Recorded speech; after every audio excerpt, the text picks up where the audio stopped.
Hey, what's going on everyone? It's Griffin here, and in today's video, we're gonna be taking a little bit of a step back because in pretty much all my previous pieces of content, it's somewhat expected that the audience has a basic understanding of stock market terminology and how each one of these concepts interacts with each other. I actually had a couple friends and some people on Instagram and YouTube reach out to me basically saying things along the line of, hey Griffin, I find your content really interesting and I wanna learn more about investing in the stock market. However, I find it kind of difficult to follow some of your videos sometimes because I don't even have a base understanding of the general concepts around investing. So for that reason, in today's video, we're gonna be covering 8 basic concepts related to investing in the stock market. If you're a person who's just getting into investing in the stock market for the first time and you need a crash course on some basic investing terminology, then this video is specifically made for you, and I'm also gonna be making this in written blog format over on my website, griffinmilks.com. So if you wanna read this in written blog format, then check out the link down in the description. If at any point in the video you're enjoying the content and finding value, then please give the video a thumbs up. It really helps the channel grow with the YouTube algorithm and helps spread this knowledge to more people. And what's most exciting about this video is that if you're a new investor, by the end of this video, you're gonna have a basic understanding of stock market terminology, and you're gonna be able to tackle the other pieces of content on my channel where we talk about investing strategies and how to properly distribute the assets in your portfolio to create your own personalized stock market portfolio and in turn be on the right track to starting your investing career. The first term we're going to be covering in today's video is pretty much the most basic term in stock market investing, and that is the common stock. A simple stock, also known as a share in a company, is a type of financial security that grants the holder of that stock a proportional ownership in the company. For example, if theoretically Apple Computers, a public company, had 10 available shares to purchase and you owned 2 of the 10 shares, then you would have 20% ownership and therefore 20% voting power in that company. Now, public companies though that are traded on exchanges will typically have hundreds of thousands, if not millions, of issued shares to the public,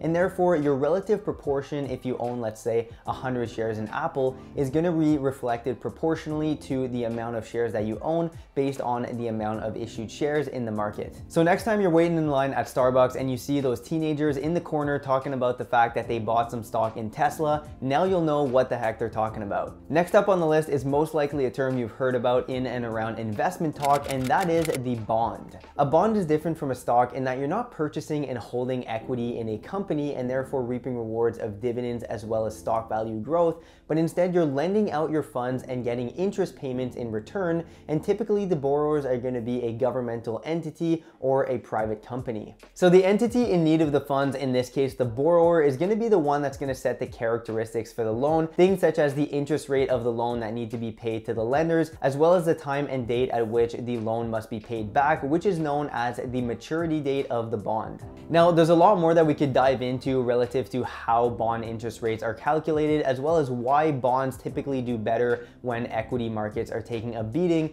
but for the length of this video, we're gonna keep it to the basics. All right, moving on to the next term in today's list. It's one that I've spoken about extensively in previous videos, so if you're not aware of what this is and how it works, then it was probably really difficult to follow any of my old pieces of content. I'm speaking here about the exchange traded fund known under the acronym ETF. As a really simplified definition, an ETF is basically a basket of various financial securities ranging from stocks, bonds, real estate, gold and commodities, and other financial securities, which seeks to track a specific index or market, and they're traded on an exchange such as a common stock. This means that the share price of an ETF fluctuates throughout the day as it's traded on an exchange, and by purchasing one share of an ETF, you're instantly diversifying your holdings because you're going to be holding a portion of every single holding within that ETF. There's a bunch of different ETFs that you can choose from that each have different goals in mind and that seek to track different indexes and markets. For example, the ETF VFV from Vanguard is an ETF that seeks to track the returns of the S&P 500, whereas the ETF HXQ from Horizons is one that seeks to track the NASDAQ 100.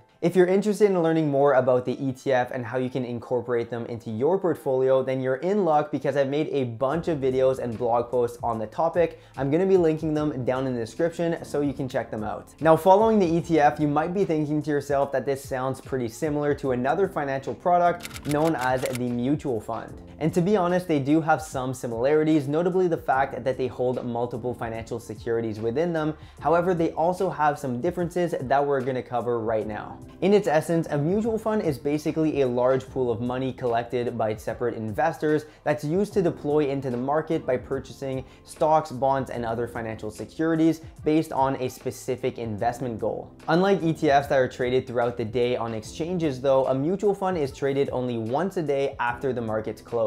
The mutual fund has a specific investment objective and goal in mind, and the money in the fund is managed professionally by portfolio managers who try to actively beat the market and have greater returns for the investors in the fund. Personally though, I'm not a huge fan of mutual funds because having the money within a pool managed by professional portfolio managers comes with higher expenses and fees, and therefore dig into the returns of an investor. On the other hand, an ETF does not have people actively managing the funds. Instead, the fund just tries to replicate an index or market, and therefore there's less overhead costs, and those savings on fees are brought back into the pockets of the investors. If you do end up purchasing mutual funds though, the value of each one of your shares is going to be dependent on the actual returns of the different financial securities within the mutual fund, just like an ETF basically. If you're enjoying the video up to now, make sure to give it a like and subscribe to the channel. Let's now move on to another term that I've spoken about in some recent videos, and that is the real estate investment trust, also known under the acronym REIT. In its essence, a real estate investment trust, or REIT, is a company that owns and operates real estate and gets its revenues from rental income. Just like ETFs that can range greatly in terms of their objective and which financial securities are held within them, real estate investment trusts are companies that can invest in different types of real estate, and this can take a bunch of different forms such as residential properties or buildings, commercial properties, retail space, hospitals, and a bunch of different types of property. A real estate investment trust therefore transforms real estate investing, which is traditionally a more physical and hands-on type of investing, into a tradable asset on an exchange that you can buy and sell straight from your smartphone.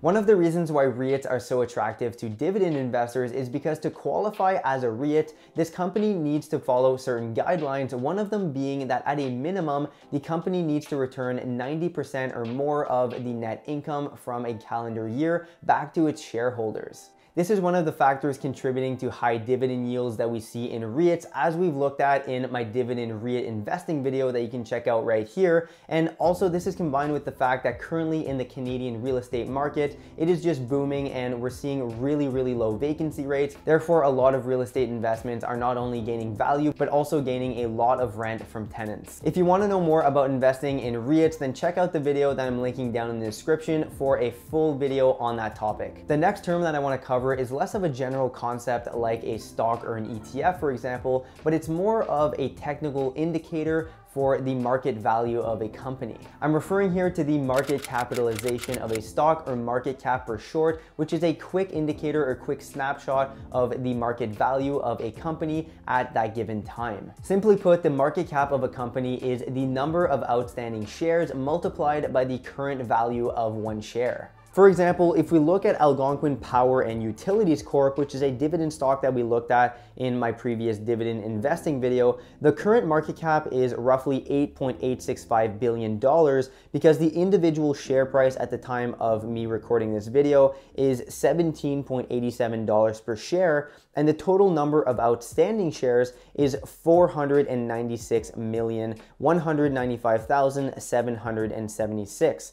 So if you multiply those two numbers, you receive the current market capitalization for this company. Now, how does the market cap of a company have an impact on retail investors such as you and me? Well, although there isn't a direct correlation between size of a company, growth, and strategy of a company, typically speaking, if a company has a market cap exceeding $10 billion, they're more than likely going to be an established company that has recurring steady revenue and therefore can pay out dividends to their investors or shareholders. However, if a company has, let's let's say $2 billion or less in market cap, most likely this is going to be a company that's still looking to grow and expand, therefore reinvesting all their net income into growth of the company, and they're not going to have any money left over to pay out as dividends to investors. This actually leads me right into the next term we're going to be covering in today's video, and it's a really important one to understand because I talk about it a lot in my videos. I'm talking here about the dividend.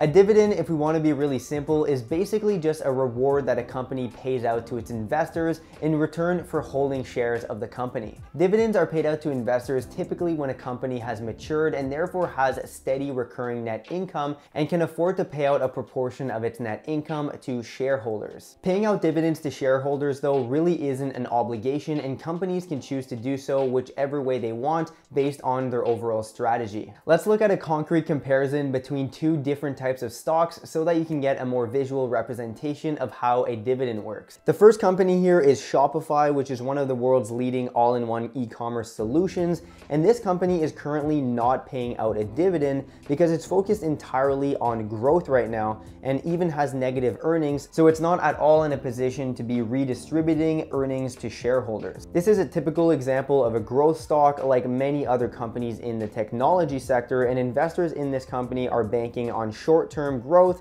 rather than dividend payments. The second company example here is RBC, which is one of Canada's top 5 banks with decades of operation. This is a company that is established and shows positive net income and therefore is in the position to pay out a quarterly dividend of $1.05 per share at a 3.885 dividend yield. And speaking of dividend yield, what the heck even is a dividend yield? A dividend yield is a percentage of the actual dollar amount paid out to investors on a yearly basis for a dividend based on the actual share value of that company. For example, with Royal Bank of Canada, they're currently paying out $1.05 per share on a quarterly basis, and the share price on this snapshot is $108.23.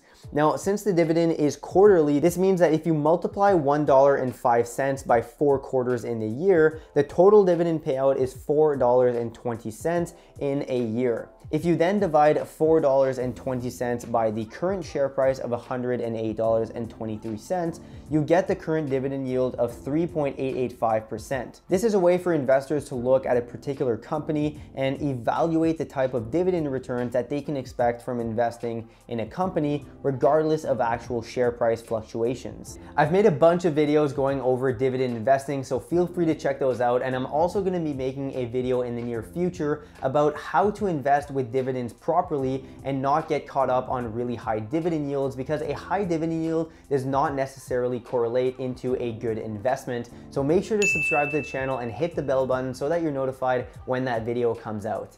Alright guys, I really hope this video gave you a better understanding of some of the basic terminology for stock market investing, and this should really help you better understand what I'm talking about in all my other videos on the channel. And I'm really interested in knowing if you want a part 2 of this video going over more technical stuff, such as, for example, earnings per share, price to book ratio, price to earnings ratio, and a bunch of other things. So if that interests you, make sure to like the video and comment down below that you'd like to see a subsequent video. So on that note, thanks a lot for watching, and I'll see you in the next video.